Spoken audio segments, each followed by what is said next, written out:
Washington suffers its biggest loss yet in the transfer portal in sophomore running back Adam Mohammed.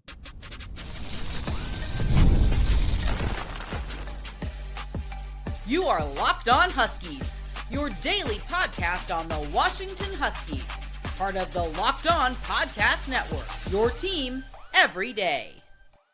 Welcome back into a special bonus edition of the Locked On Huskies podcast. I'm Roman Tomashoff. I'm the site editor with Huskies Wire. Thanks for making this your first watch or first listen of the day, as we are part of the Locked On Podcast Network, the #1 sports podcast network. And just a quick reminder to all you everydayers out there, wherever you're getting this podcast, YouTube, Spotify, Apple Music, Amazon Music, wherever that might be, please make sure to click that subscribe button, click that little bell as well, so you never miss when we post a new show. Plus, if you're on the audio only side of things, please make sure to leave us a 5-star review, as it does help the show out a lot. Now, I got a really loaded show coming at all you everydayers out here on this Tuesday evening, where this is going to be all focused around sophomore running back Adam Mohammed. I talked a lot about the other transfers that Washington saw enter, or report that they're going to enter the transfer portal on the Thursday show, so make sure you stick around for that, because this is by far Washington's biggest loss. And I think there's a lot to be said on if Washington should go out and pay top dollar for a running back in the transfer portal. But we're going to talk about that in a little bit, because this is, again, like I was just saying, Washington's biggest loss yet. You could say a lot about Bryce Butler, about Zach Henning, Braden Vinesbright, who've all entered or announced that they're going to be entering the transfer portal. And all of them had cases to be starters in 2026 in one way or another. One guy who didn't have a case because he was going to be the starter is he was going to be a junior in running back Adam Mohammed. This is a situation where you look at how well that kid played down the stretch, and this is a gigantic loss. There's no other way to slice it. 523 carries, or 523 yards on the ground, 5 touchdowns, averaging 4.9 yards per carry by the end of the year, 17 catches for 138 yards. And by the end of the year, you were seeing all of the things that you hoped to see, all of the things that he showed in bits and spurts as a true freshman in terms of the power that he can run with, the elite speed for his size, his wiggle between the tackles, the vision, the patience that he showed. And as he continued to run through the back half of his sophomore year, especially after Jonah Coleman got hurt, you got to see him really pick up steam and start to get really confident, as Jedd Fisch said. And it's one of those things where you look at how this is going to impact the offense in 2026. This is really, really unfortunate, because I look at the rest of this roster right now, and there aren't a lot of guys that can really fill the role that you were expecting Adam Mohammed to play as a true bell cow back. And this is something I'm going to talk a little bit more about later on too, because you look at what true freshman Brian Bonner brings to the table, and I think he is an elite prospect. All you everydayers out there, you listen to Matt Doherty talk about him on this show last week, and just how highly Washington thinks of that kid. But he's not close to 220 pounds just yet. He's not somebody who has experienced 2 seasons in a college weight room yet, or let alone taken a single college snap just yet. So you can't rely on him as a full-time 3-down bell cow back. If we're sitting here at the end of 2026 and it's, oh, hey, you absolutely could, awesome. Of course, you're more than happy with that. But you can't do that right now. Jordan Washington is someone who has not taken a whole lot of carries just yet in his college career. We saw him really come on through the month of November, and he looked awesome when he got a bigger role. I'm really excited about what his future could be, but he is still somewhat unproven in that regard. Adam Mohammed took over 100 carries this year. He took 40-something last year. So he had a significant enough workload that you could say, all right, we know exactly what we're getting from that guy going into the 2026 season, and he is someone that we can absolutely rely on. We saw it in the read option game with Damon Williams. I think that there was still something to be desired from his pass protection, but that's something that with reps and with time is going to continue to improve. But with what you could get out of him moving forward, it's really shocking to see this. And this is one of those situations, from my understanding of the matter, where maybe there was something to be desired in terms of what he was looking for on the NIL front. I don't think that's certainly the case with all of the transfers that we've seen, but this is just my early speculation on that matter. And it's one of those things where he is the kind of player who you need to find a way to go out and pony up to get, where I don't know if Washington is going to do that through the transfer portal. That's, again, what I'm going to talk about a little bit later on. But when I look at how this situation shapes up right now, you're not going to ask Damon Williams to be your leading rusher next season. That would be insane. Jordan Washington, Quaid Carr, Julian McMahon, Answer Sanoe, all these other scholarship guys in the room, there is a case for them to take carries in a certain sense, and there's a case for some of them to get a pretty significant workload. But at this point in time, there is not one true bell cow back. So if there were higher numbers asked for on the NIL side of things from Adams' camp, I feel like Washington and that coach, just that coaching staff, the player personnel department, needed to go and find a way to pony up and meet those demands.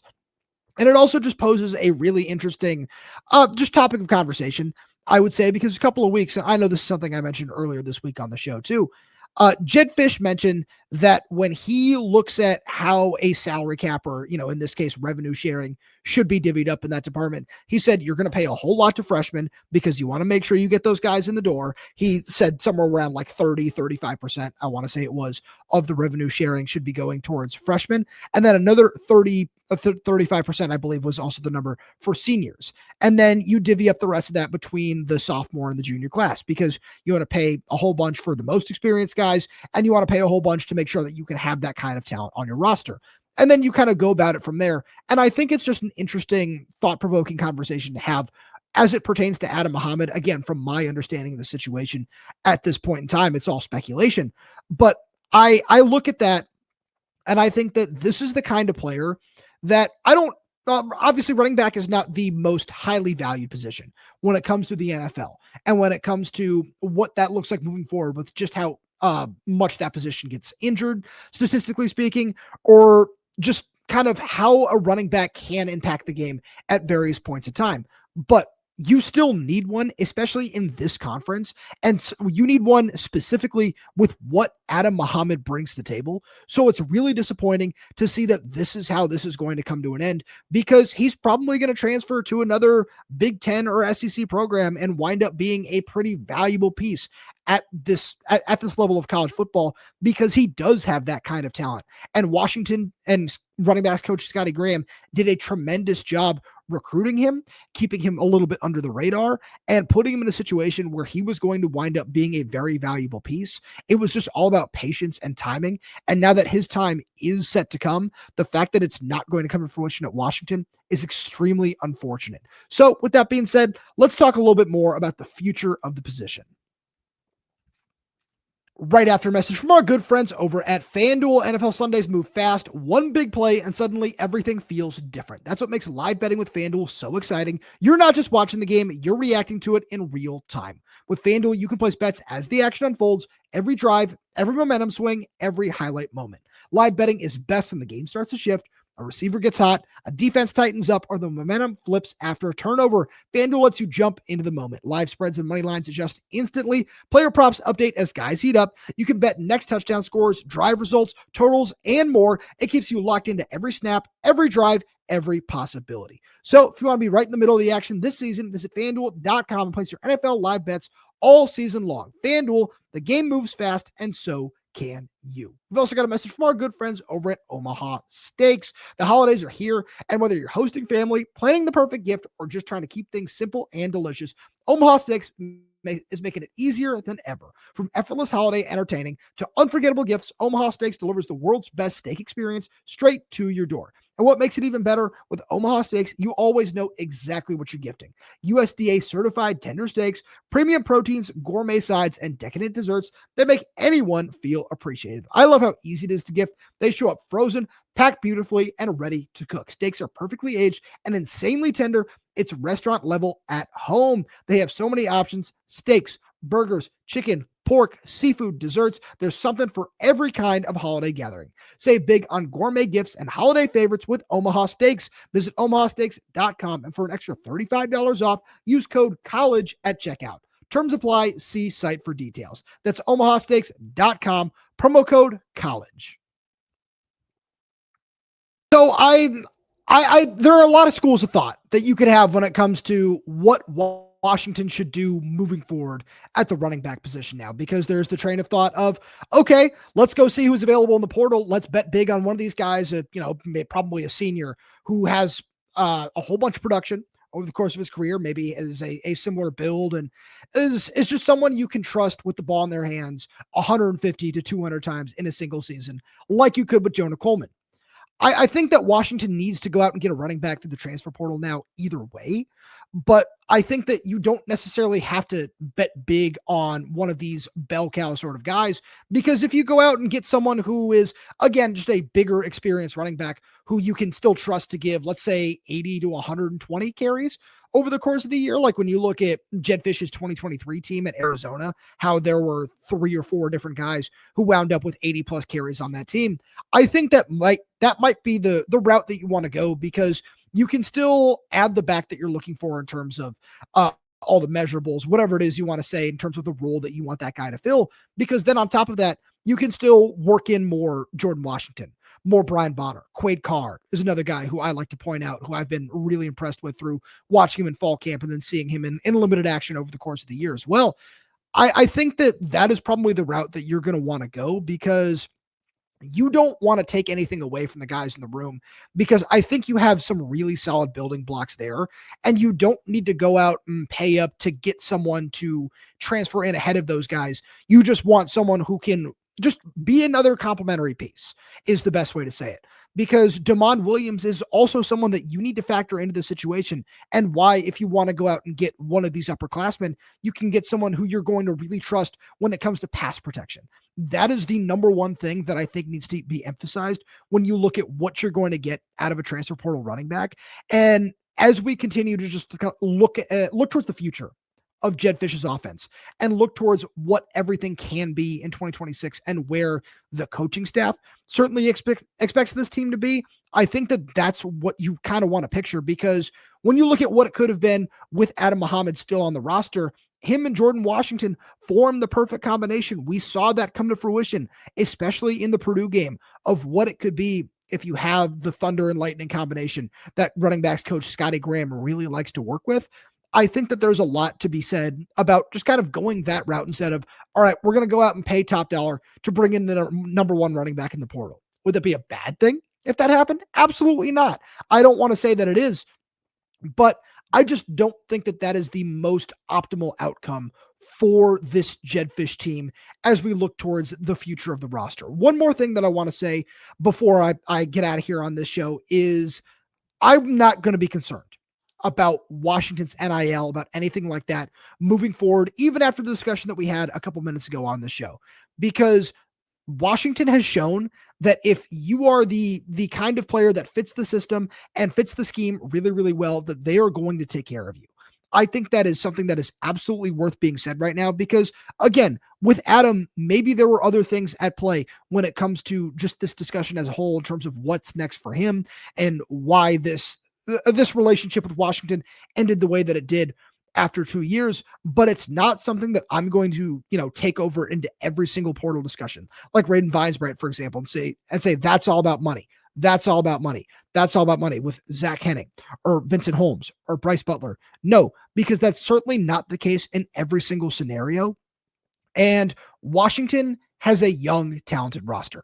That is very obvious from the way that we saw it this season, the pieces that are coming in, and where it could be moving forward. And I think that this is going to be a really telling next month, or let's just say 6 weeks or so. Give some guys some time to come to a decision after the January 16th window when the transfer portal officially closes. I think that if we're sitting here on February 1st, let's call it, and saying, okay, Washington's roster hasn't improved nearly enough, and Jedd Fisch and his coaching staff didn't go out and make the necessary upgrades needed to take this team from being a really good 9-4 team to, okay, yeah, I see why Jedd Fisch and his coaching staff believe that they can contend for the college football playoff in 2026, then there's going to be a problem. But at this point in time, you still have so many building blocks to look at, because it's not like Damon Williams is going anywhere anytime soon. You look at some of these other big pieces on the roster, whether it be a John Mills or a Zadrius Rainey-Saleh or a Dylan Robinson. It feels like you are so set with so many of the pieces that are going to be around and are going to be extremely valuable for you. And again, I'm not saying that Adam Mohammed wouldn't have been, but in terms of positional value, I think that you are still set everywhere that you need to be. And if you go out and you make the right acquisitions at running back, because that's what we've been talking about, on the defensive line, maybe on the offensive line now, after the Zach Henning transfer as well, if you go out and you make tactical correct acquisitions that can benefit your team, whether it be through a pass rush or for a guy who, again, in terms of running backs, can protect Damon Williams. If you go out and do those things and make tactical acquisitions in the right way and still prove that you are willing to spend top dollar on elite talent at the biggest positions of need, I think that everything is going to really calm down and really just kind of blow over in terms of the transfer portal, because this isn't I've seen this on Twitter several times too. This isn't Jedd Fisch is going to Michigan, that's why all these guys are entering the portal. That's not what this is at all, in my opinion. So certainly just something to keep an eye on there when it comes to, as we start to see a couple more players, in my opinion, enter the transfer portal over the coming days and weeks from Washington. By the time February rolls around, I feel like this is not going to be a discussion point. But that's all I got for you today. Thank you so much for tuning in. I really do appreciate it. And if you like what we have to offer here on Locked On Huskies and you never want to miss one of these bonus shows, please make sure you subscribe wherever you get your podcasts, whether it's YouTube, Spotify, Apple Music, Amazon Music. We're there. We're everywhere. We're updating this channel with new content every single day. So please make sure you click that like button, click that little bell, so you never miss when we post a new show. Plus, if you have any questions, comments, concerns, drop them right down below in the comment section. And if you're audio only, please leave us a 5-star review, as it does help us out a lot. Thank you so much for tuning in, and we'll talk to you